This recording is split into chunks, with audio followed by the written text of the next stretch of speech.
Hey, campfire crew, let's get it on.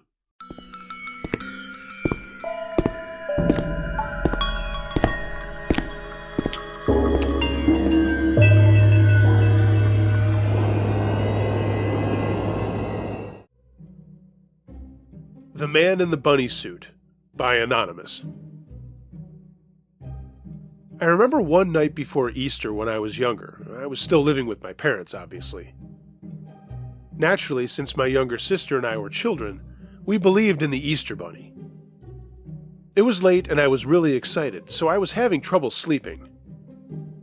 I woke up around 4 a.m. and automatically noticed a strange smell, a smell of wet hay.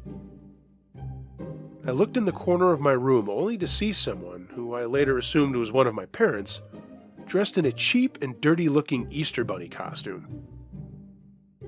I was afraid that if he saw me, he wouldn't give me any Easter eggs, so I turned to face the wall and tried to fall asleep. I was awoken by my sister the next morning, and we looked for Easter eggs. I beat my sister and found most of them, but there was one I found that didn't look like the others. I asked my mom and dad about it, but they said they didn't know where it came from. Fast forward to a few years later. I was in high school. I was with my sister at the lunch table, and we were talking about creepy things from our childhood. So, naturally, I brought up that Easter. What my sister told me next gave me chills. She told me that she remembered waking up and seeing it too, but also smelling wet hay. I never told her that story until then, and there's no way she could have known it smelled like wet hay without being awake too. We later asked our parents if they ever dressed up as the Easter Bunny, and they told us that they had never even bought a costume. It really fucking freaked us out. As if this story couldn't get any creepier, we later found out from our next-door neighbor that they saw something like this too, except that they saw the Easter Bunny outside in their backyard, staring up at them. Nobody ever figured out who the hell that guy was or where he came from. But creepy-ass Easter Bunny? Let's not meet.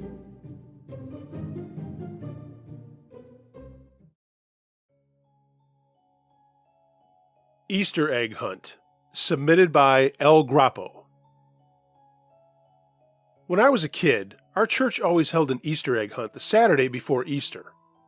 It was for little kids, really, but some of the older kids showed up to get in on the fun, and we had a fun time knocking into each other and pushing and shoving until the parents told us to knock it off. Such was the case one egg hunt when I got into a fight with this older kid named Darby. He wasn't a total bully, but he did tease a lot of the smaller guys. I was 9 at the time, so he must have been around 12. Anyway, we're running around looking for eggs, and I see one way off the church lawn by the edge of some trees that were between the church and a creek. I didn't say anything out loud, and no one else seemed to be noticing it, so I thought I'd leave it as a best of last kind of thing, and then to use it to gloat over everyone else. I kept at it with my friends, but stopped for a second when I noticed this guy standing at the edge of the parking lot with a camera. I didn't recognize him. He wasn't a member of our church. I figured maybe he was someone's father or stepfather or whatever, and blew it off. For the next few minutes, I got this weird feeling, though. I'd stop hunting around for eggs and start looking for that guy. Every time I saw him, he was gesturing towards the creek to some kid or one of my friends, and they were basically ignoring him. Just as things were about to wrap up, I saw him kneeling next to Darby and pointing towards the creek. Darby nodded, and then the guy went over to a little girl who didn't want him around, obviously. That came out pretty fast as she started crying really loud, and he grabbed her by the arm. Someone yelled out, and the guy ran across the parking lot and disappeared into the trees on that side of the church, with a few of the dads in hot pursuit. During all the commotion, I remembered my egg down by the trees near the other crook of the creek, and I started going for it. Out of the corner of my eye, I saw Darby going for it too, and knew I'd really have to book it if I was going to get there before him. Either he saw it on his own or the guy told him. It turns out it was the latter. So, we're both tearing after this stupid egg, and I had a little lead on him, and he knew it. Right as I'm going to get to it, Darby jumped through the air and tackled me. We slid toward the tree and the egg, and I slapped at it with my hand as I couldn't really grab it.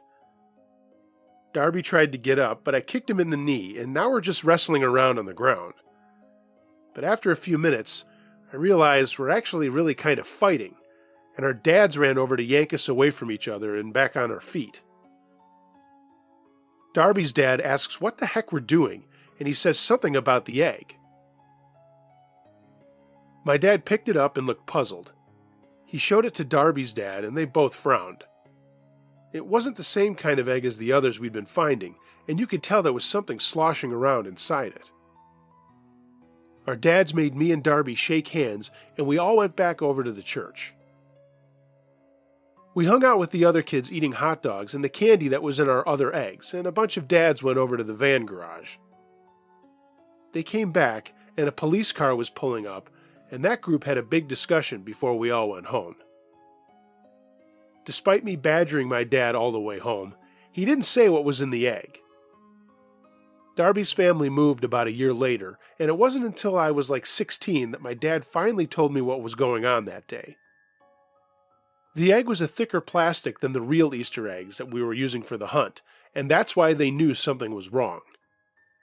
Inside the egg? After the police took it, they reported back it was hydrofluoric acid. They put it together that the creeper who had been hanging around on the fringes of the event and pointing at the egg had put it there and was waiting for a kid to find it and open it. That's messed up beyond the beyond, if you ask me. They never caught the guy, and to this day no one knows who he was, and he was never seen around our town again.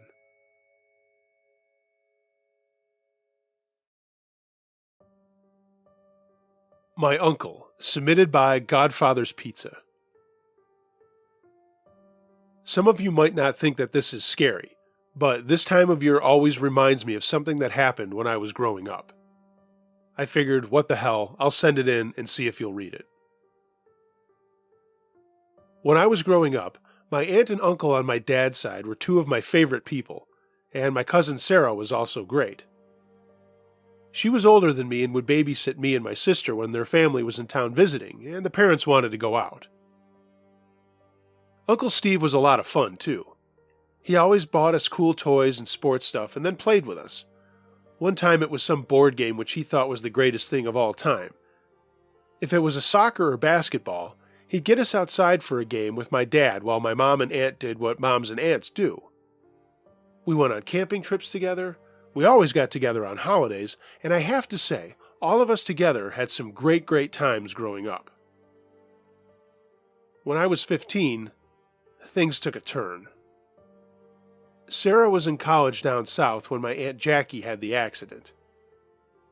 It was winter, and when she was driving home in a pretty bad snowstorm, she lost control of her vehicle at an intersection and slid on ice. Her car jumped the curb, slammed into a middle-aged woman who was standing there, and killed her on the spot. Her car also hit a light pole that came down on her car and caused massive injuries to her, and sadly, she died a week later. My uncle went into a tailspin when this happened. Obviously, he was devastated, and it took a while for him to put things back together again. He went on a serious drinking binge at the time and just couldn't get past the hurt and sadness of his love being gone. They'd been together since they were 14, and he just kind of lost his mind. Sarah did her best to help keep things together, but he was insistent that she continue her schooling when she was able. He loved her so much, too, and didn't want her to miss out on life. My dad went out to stay with him for a bit and got him back up and running, and things started to look a little sunnier in a gloomy time. But then came the lawsuit from the family of the woman. They sued my father for the death of her wife when it came out that Aunt Jackie had been at a work party before the accident and had a couple of drinks. She was by no means drunk, but there was enough evidence to prove that she was on the edge of the legal limit, and combined with her rate of speed, not being able to control the vehicle despite the conditions, the verdict was given to the family. Insurance didn't cover it.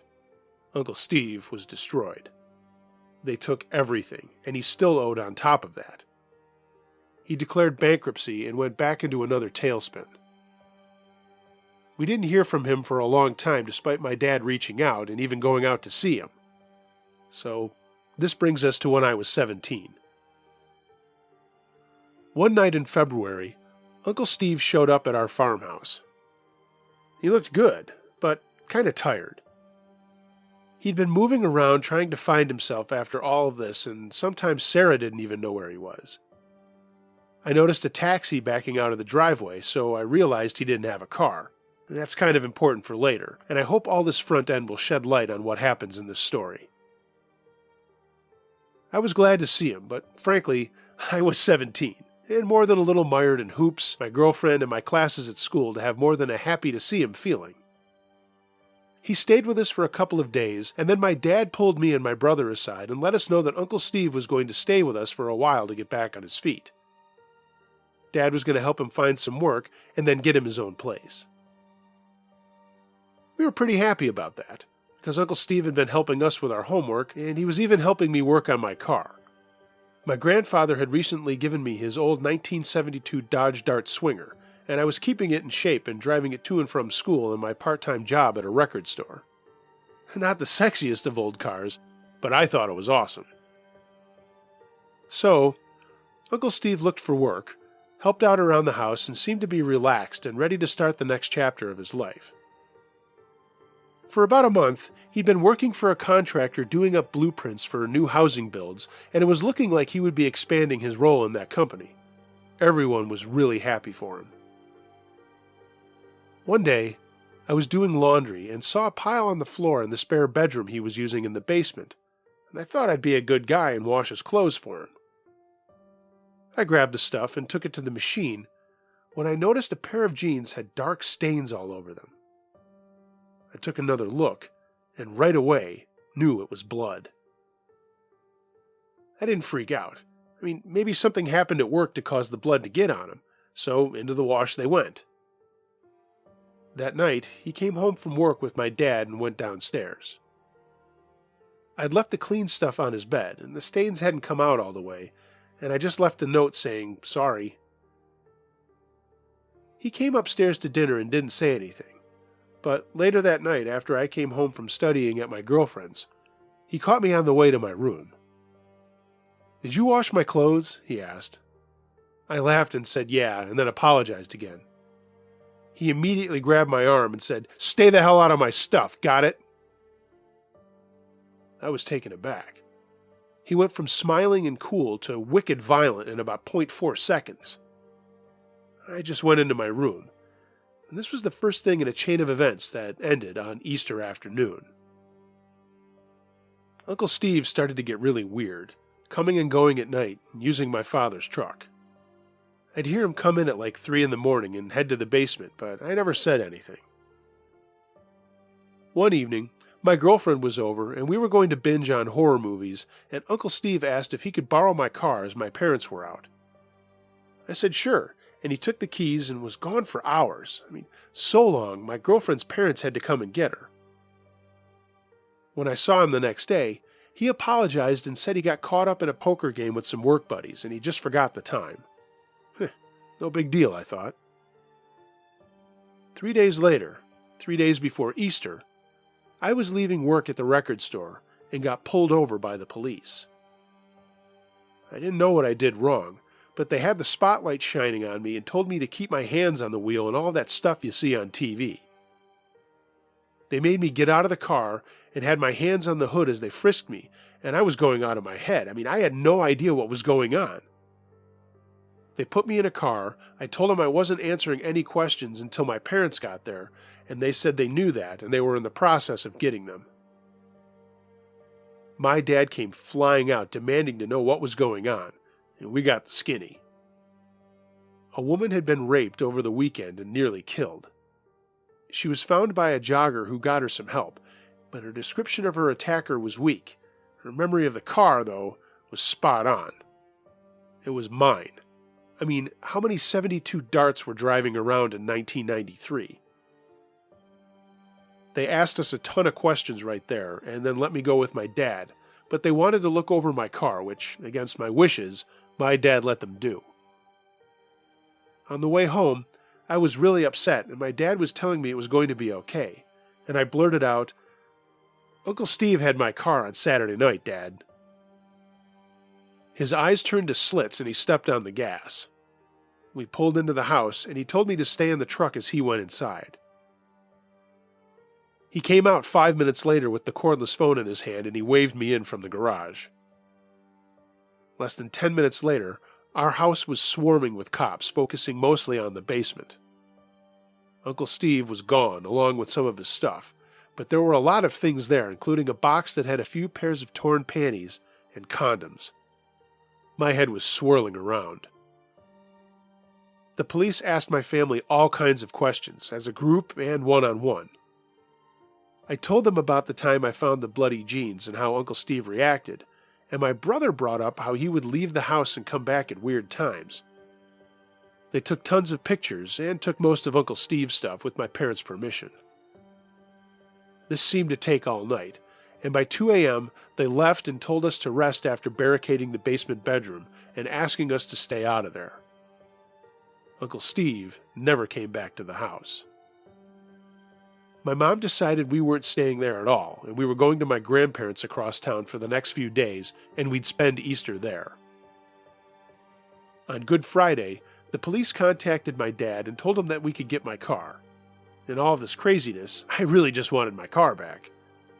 The initial shock of things was wearing off. Sarah came home a complete wreck when she found out what was going on, but she decided to stay the weekend with us. My dad and I went and got my car and went back to my grandparents after I picked up my girlfriend. I hadn't seen her since that last weekend and had only told her a little bit about what was going on over the phone.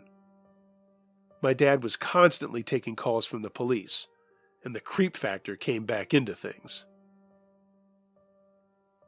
Easter Sunday dawned, and we were all getting ready for church when I looked out the front window of my grandparents' house. I'd been sleeping in the living room with my brother, and I saw that my car was not in the driveway. I ran for my dad, who was in the shower. He jumped out, and of course he immediately called the police. The family went to church while he and I stayed to talk to the police about this, but they wouldn't or couldn't say what they had been working on. Around noon, we found out. They found my car. It was in a supermarket parking lot, crashed into the side of it, but still running. Why? Well, because the police had been chasing the driver, my Uncle Steve. He'd made a set of keys and snuck over to my grandparents in the night and taken it hoping to get out of town. But like an idiot, he stayed in town long enough for a cop in a patrol car to see him, identify him, and then radio it in. They obviously had the description of my car, too. Holy cat shit, this is long. Alright, here's what happened. My Uncle Steve had some problems. When he was traveling around after my aunt's death, he started raping random women in whatever town he was in. There were 5 in all before he came to live with us. The authorities pieced all of that together after a lengthy investigation. In our town, he raped 2 women. One woman was a lady he picked up in a bar and drove her to a nearby park. He got her out of the car for a walk in the woods. The other woman he had attacked never got a good look at him because he wore a ski mask. But with this woman that he drove to the park, she was so drunk she couldn't remember him clearly, but the car was crystal clear in her memory. He choked her and left her for dead, but he hadn't gone all the way, and that's when the jogger found her. When Uncle Steve had heard that I had gotten pulled over, he got an idea of what was going on, and when my dad came out to get me from the police, he got some of his stuff and left. He stayed locked in a motel room for the next few days before thinking he could steal my car on Easter and that there wouldn't be so many people out and about that morning. He'd make a clean getaway and ditch the car later. How did he know we were at my grandparents'? As he was leaving our house, we were just pulling up, so he hid in a space underneath a bay window of our living room. It was a secret hiding place I think I showed him when I was a kid on one of his visits. So, he overheard a lot of stuff going on, and that piece of information was one of them. Anyway, back to Easter Sunday.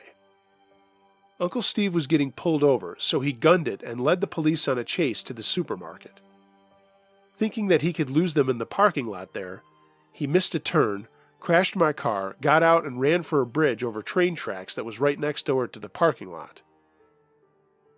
The police gave chase, but midway across the bridge, Uncle Steve stopped and ended things for good. He jumped over the side, and that was that. It was at least 80 feet down. So, yeah, that was not an easy time at all, and an Easter I'd rather forget. The thing is, they knew he was connected to the 7 rapes, but how many others had he maybe gotten away with where there was no connection? He was on the road for so long, I shudder to think what kinds of things he did out there. I'm a grown man now, with almost grown children, and the memory of this still bothers me. If anyone's wondering, my grandfather and I fixed up the Dart. I still have it, and I'm giving it to my son for his graduation. The moral of this story is exactly what you say at the end of every video. The craziest stuff can happen anywhere to anyone by anyone. So this truly is a you really never know the guy next door story. Uncle Steve was always such a loving and wonderful father, husband, brother, and uncle. But then again, and again I shudder to think, maybe he really was this monster all along, and we just never knew it. Perhaps that's what scares me the most. Perhaps I never really knew my Uncle Steve. Hey gang, thanks for listening to this episode of Uncle Josh's True Scary Stories. A few short Easter pieces for you. Hope you liked it. If you have a true scary story that you would like to hear on this channel, email me, unclejosh.truescarystories@gmail.com. I read them all. If you haven't already, please like, share, and subscribe to this channel. Make sure you hit the bell for the notifications for every time I upload. Follow me on social media. All the links to that are in the description below. I will do my best to follow you back. Let's have a conversation online. Also, if you would like to support this channel, please go to my website, truescarystories.net, click on support, and find out how you can become a patron of this page. Thanks to all of my patrons who are supporting the channel already. Everyone, I hope you have a wonderful holiday weekend, and remember, be excellent to each other. Until next time, be wary of things that go bump in the night. It could be anything. A ghost, a monster, or the guy next door.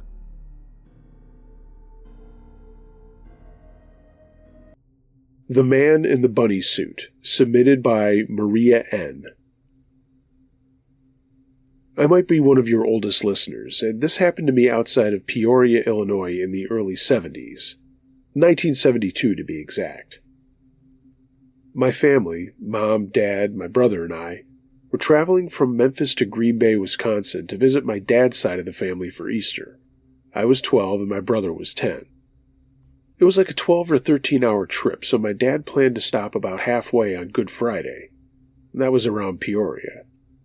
While my dad was a good and loving dad and husband, he was also a complete cheapskate. Looking back, he was that way because he wanted us kids to have all the good stuff in life. But when it came to trips and such, he would find the cheapest and seediest places to stay to spend money on other facets of the trip. So, he passed by Peoria in the car, with a city full of hotels and whatnot, and got us to this place called the Rocket Motel. It looked okay, but come on, how creepy are motels to begin with? Dad parked, checked in, and in we went. It was still light out, so my brother and I went to mess around in the parking lot. Some random guy there told us there was a lake on the other side of the highway and through a neighborhood.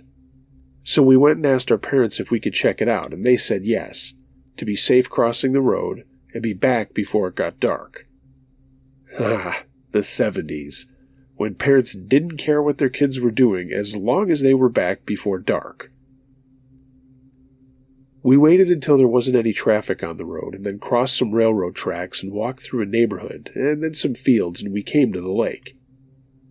It wasn't that exciting, and we just threw rocks in the water before the sun set, and I said we should get back. On our way back, and it was getting dark at this point. Another random guy was standing in his yard halfway to the street.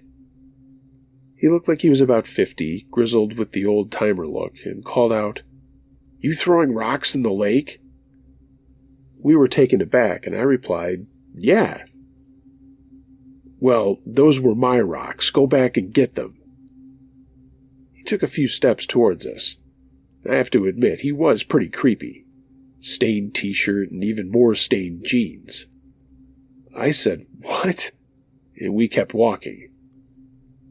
Then he shouted, "Go get my fucking rocks!"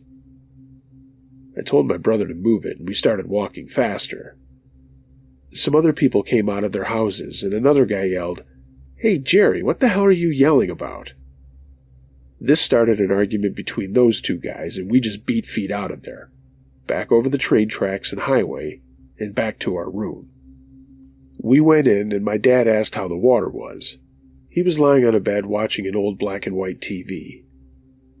My brother just said it was boring, but there was some guy yelling at us for throwing rocks, which my mom immediately took to mean we were throwing rocks at people. I explained it to her, punched my brother, and that set us to fighting. My dad raised his voice and said, "Knock it off. Have a sandwich and a soda. Early bed tonight, we're leaving early in the morning." My brother and I shut up, ate, and then got washed up for bed. We were sharing a bed, and of course that only started another round of hitting each other before Dad yelled at us again. At that point, we knew it was us against our parents, and now we couldn't stop laughing instead of fighting. We got threatened with my dad's belt, but my dad never hit us. He always threatened to, but he never hit us. Mom turned the lights off, and everyone went to sleep. I don't know what time it was when I woke up, but I woke up to hear a tapping at the window of our room. That's the creepiest part of motels. The outside is literally the outside. Anyone can just walk right up to your room, you know. I wanted a drink of water anyway, so I got one from the bathroom, and when I got back to my bed, I could still hear the tapping. Rather than wake anybody else up, I went to the front window and pulled back the curtain a little, and dear God, there was someone outside our room standing there wearing an Easter Bunny costume. He was just standing there looking at our door. But then, right before I put the curtain back, the figure turned its head right at me, and in the weak light of the outside lights, I saw him looking right at me. I froze. I was completely petrified. I couldn't yell or speak, I just locked up. The bunny man turned slowly and leaned right down at the window, and I heard a low, raspy voice say, "Little kids don't get Easter eggs. They get rocks." At that, I screamed out loud, and the bunny man jumped a little and then moved away from the window. My dad shot out of bed and flicked the lights on, asking what the hell was going on. And all I could say was, "Easter Bunny! Bad Easter Bunny!" and pointed at the window. "What the hell?" my dad said and went over to the door, wearing nothing but his boxer shorts. He unchained the door and opened it and stepped out and tripped over something and went to his knees. He yelled out another, "What the hell?" and I looked to see that he had tripped over a pile of rocks that had been laid at the door. Then he looked up and yelled, "Hey, you! Who the hell is that?" He got to his feet quickly and took off across the parking lot in his bare feet. Now my mom and brother were awake, and they were all standing in the doorway, watching my dad run with my mom shouting, "Larry, get back here!" Other doors opened and people stepped out of their rooms, also tripping over other piles of rocks. Dad came back from the edge of the highway and said, "Lost him." The people next to us in the next room asked what was going on, and Dad said, "I don't know, but some nut is running around wearing an Easter Bunny costume." Someone down the way laughed, and a woman's voice called out, "No, he's serious. I saw him too. He was looking into our window." Her husband said, "Why didn't you say anything?" but I didn't catch her answer. Dad went down to the office and started banging on the door until the manager came out, and they talked for a bit. Dad finally came back and everyone went back into their rooms. "Just some nut," said Dad, and told us to get back into bed and go to sleep. Yeah, right. Go to sleep? I stayed awake the rest of the night, completely wigged out over what had happened. Morning came, we got cleaned up and dressed and piled into the car. Dad took us for breakfast and we made the rest of the trip to Green Bay talking about the weird guy in the bunny suit. I mentioned the crazy guy yelling at us about rocks, but my mom said that was probably just a coincidence. We got to my cousin's house and told them all about our trip, and it became a joke. Until Easter morning. When us kids woke up to look for Easter eggs around the house, and we also got our Easter baskets, my brother and I had a little surprise. Buried deep in the plastic green grass of our Easter baskets were 2 blood-red rocks. I swear to this day it was actually dried blood. My dad even sniffed mine and then just took them out of the house. Whoever that guy was in the bunny suit, he somehow knew which car was ours and put those rocks in there. My parents certainly didn't do it. My mom had put them in a bag after making them up at home and kept them hidden from me and my brother. To this day, we never figured out that mystery, but it soured me on the Easter Bunny. And to this day, whenever I see anyone wearing a costume like that, I get the shivers. What kind of creep goes to that length to scare 2 little kids? We never did find out.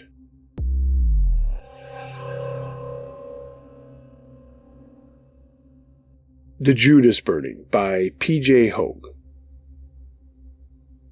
I don't believe in ghosts, but having witnessed a most remarkable, altogether inexplicable event that happened to me when I was just 11, I've been persuaded at the request of a number of friends to document exactly what happened. This happened near the burial ground of the ancient church in Tuxteth. It was Good Friday, and I had gotten up early to see the Judas burning up against the wall of a derelict house in Charlecot Street. I say I, but I wasn't doing the burning. I was simply watching some older guys lighting an effigy.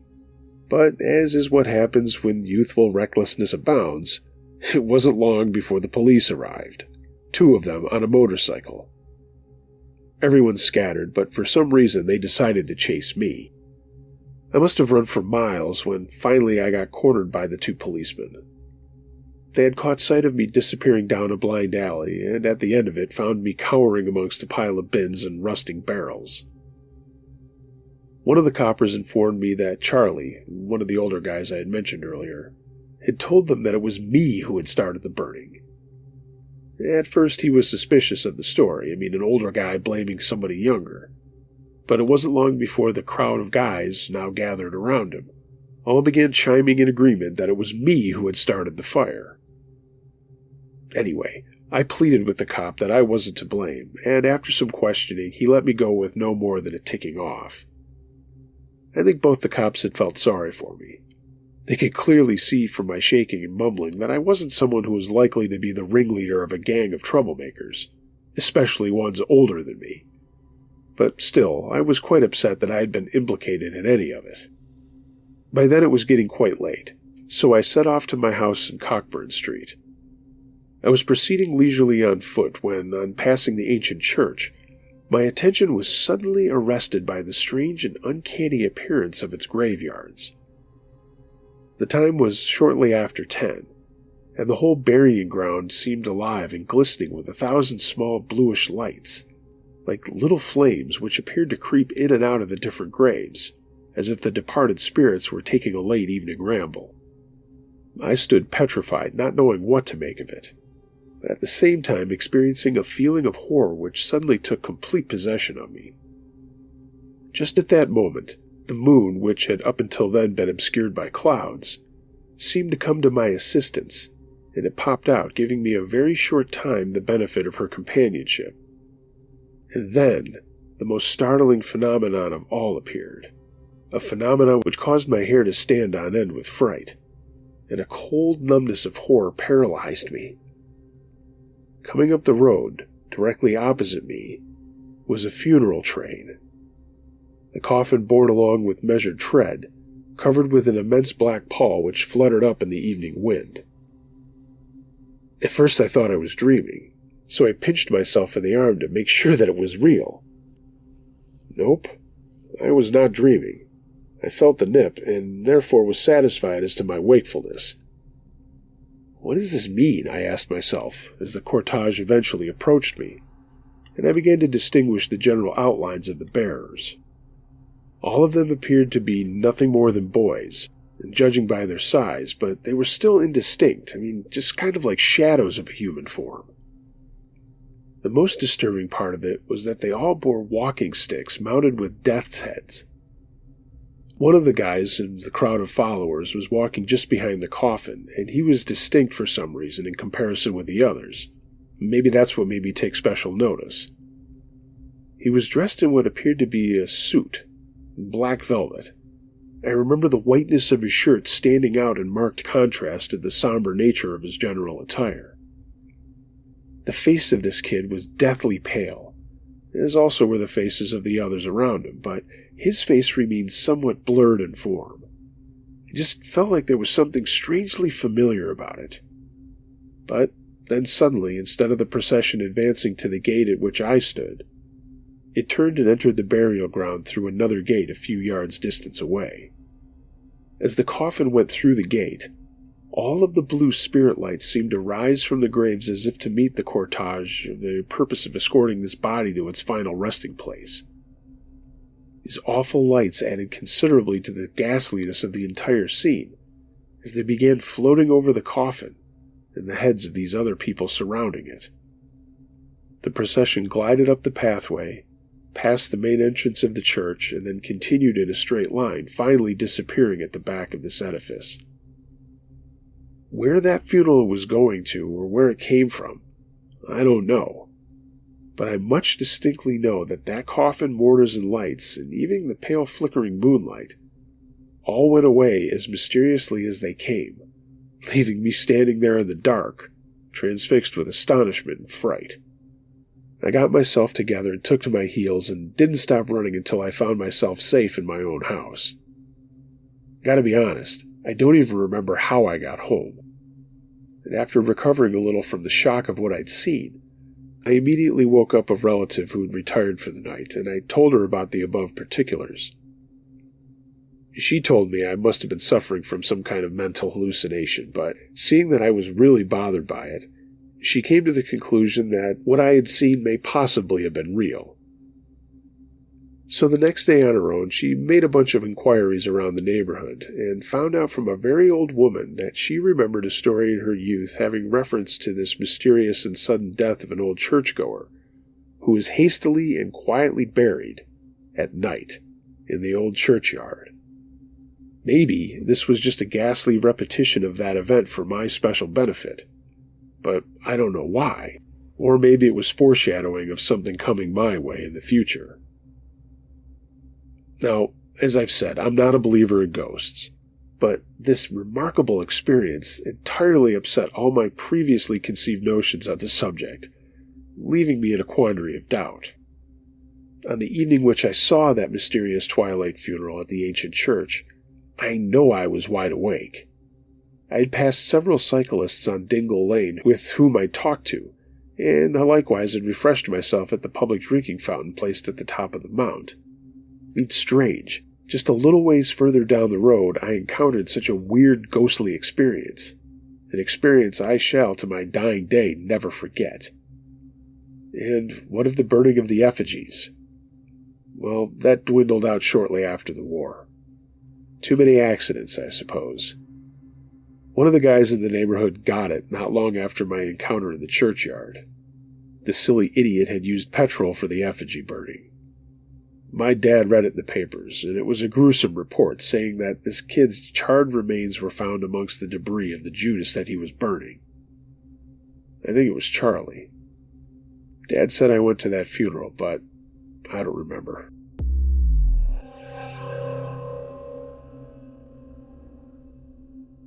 Guy in the Bathroom, submitted by Alex. When I was a junior in college, I was home for Easter break. Most of my college friends had decided to go to the Caribbean for break, but I didn't have the money for it, so I just went home.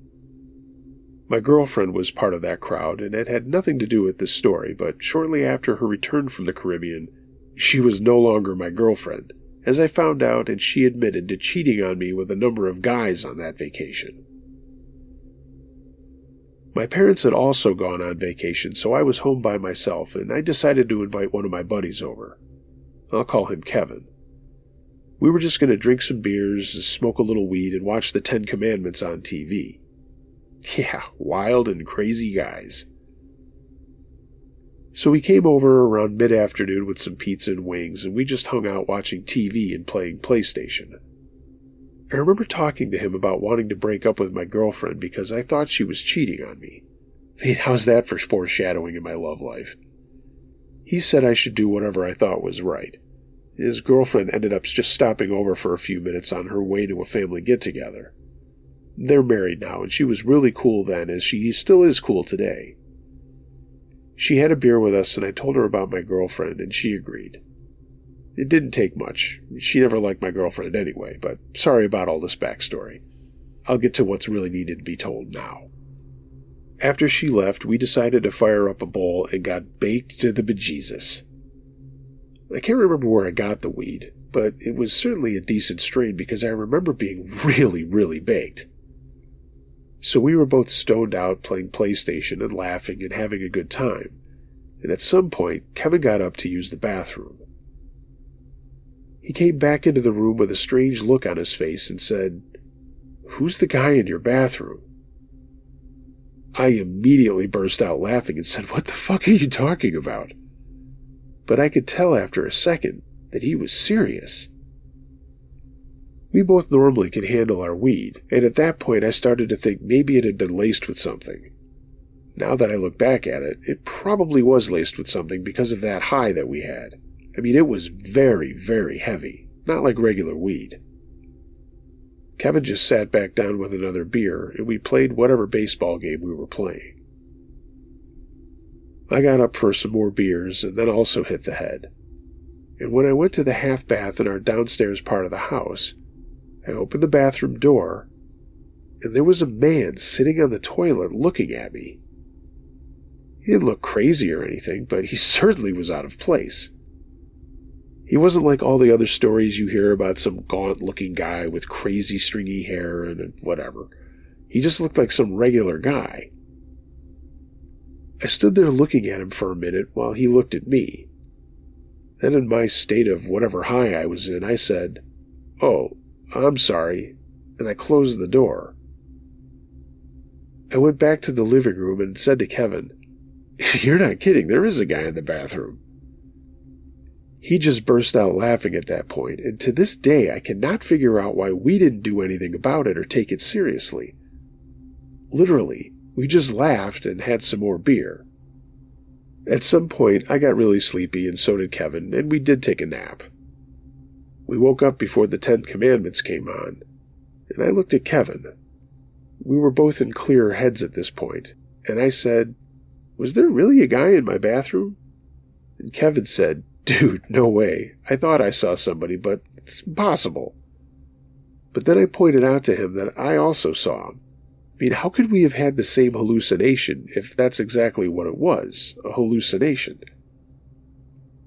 I got up and turned the lights on, and then went to the kitchen to get some leftovers and a couple of more beers.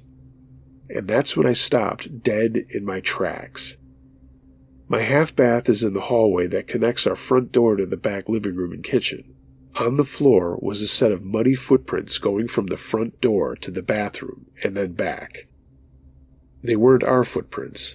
Our sneakers were on the mat by the front door. "Dude, get over here," I said, and Kevin came over. "Holy shit," he said quietly. I went over to the bathroom door and opened it. No one was inside, but there were more muddy boot prints in there. And there was a note on the sink. In really childlike handwriting, the note said, "Sorry, you guys aren't my type. Thought it would be young ladies at home." I looked at Kevin, not knowing what to say. We went to my kitchen and got knives out of the knife block and then searched the entire house. No one was there. We didn't call the cops, we just locked the front door, checked all the other doors, and then had more beer. Kevin ended up staying over that night because I was so freaked out, and he was too. We never found out who that guy was, and we're thankful he never came back.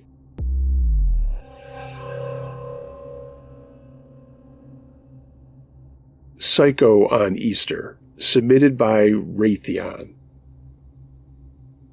This went down when I was 13 years old. It was right around the time when most of the holidays and the stuff that goes with them was wearing off on me. I was into girls and rebelling as all teens do. You know, smoking cigarettes and sneaking out of the house, being a general pain in the ass.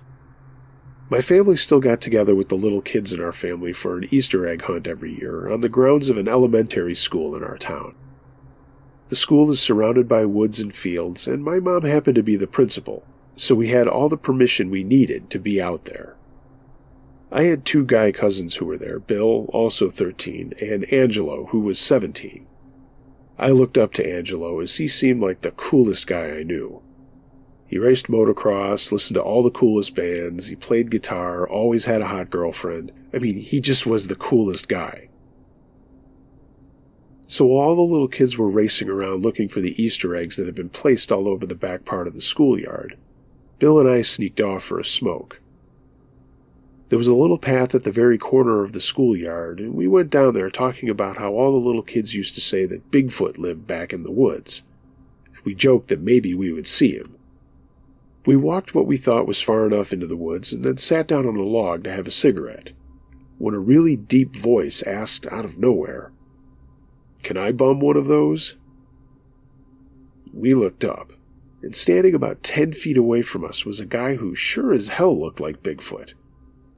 He was well over 6 feet tall, had crazy long hair and a massive beard.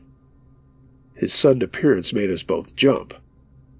Immediately, I got a bad feeling and said, "Sorry, these were my last 2, and I hit Bill in the arm as if to say, "Let's get the hell out of here." We both stood up, but this guy was really fast. He was right next to us in a flash, and he grabbed my arm. And I can't remember exactly what he said, but he said something along the lines of, "You'll make a fine piece of ass." I swung my arm at his, but it was like hitting a piece of tree. The guy started pulling me deeper into the woods, and I was just yelling, "Get the fuck off me!" Bill tried to swing at him, but the guy cracked him with his free hand, and Bill went flying. I fell down by this point, but the guy held on and started dragging me, saying, "Yeah, fight it. I like when they fight it." I screamed out again and caught Bill's eye. "Run!" I screamed. "Get help!" Bill took off after scrambling backwards on his ass, and I kept fighting the guy as best I could. I was kicking at him and yelling all kinds of cuss words, but he kept pulling me down the trail. I saw him trying to unzip the fly in his pants, and that's when it hit me that I was now all alone with this psychopath rapist. I grabbed for anything I could to hit him with, and I tried to break free from his grip. He just kept panting and staring at me, and I swear to God he was drooling. It seemed like everything was moving in slow motion, like in a dream, and I thought I heard some loud thuds. My eyes were still fixed on this creep, when a shape came flying over me and flew directly into this guy. Both the shape and the guy went down onto the ground with a loud oof, and the guy let go of me. I thought I heard more loud footsteps, but I was just looking at this man and realized that my cousin Angelo was on top of him, pounding away at the guy's face. Somewhere in this melee, Ange had picked up a rock and smashed it against the guy's face, and he stopped moving. The other footsteps I heard, I realized, were my dad and my uncle who came racing up. My uncle grabbed Angelo, my dad grabbed me, and they both pulled us back away from the now still body of this guy. My uncle took a knee next to him, and he looked at my dad and said, "He's just knocked out cold." I got to my feet, and my dad asked if I was okay, and I nodded. I couldn't really speak. Angelo was trying to get at the guy again, but my uncle held him off and told him to settle down. Enough was enough. They told us to get back to the school, and then were right behind us. I kept thanking Ange over and over, and through heavy breaths he just said, "Not a problem, kid. Not a problem. Still cool as fuck." We rejoined everyone, and the cops were called. The Easter egg hunt had ended, and everyone got to see the cops show up and go into the woods and haul this guy out. Turns out he was a known sex offender and had been living in a shack back in the woods for years. All the kids at school would see him prowling along the wood line, hence the Bigfoot stories. The guy was arrested. I was a little shook up, and Angelo became even cooler to me after that. Not the scariest story, I guess, but it was an Easter I'll never forget, and we all still talk about it to this day.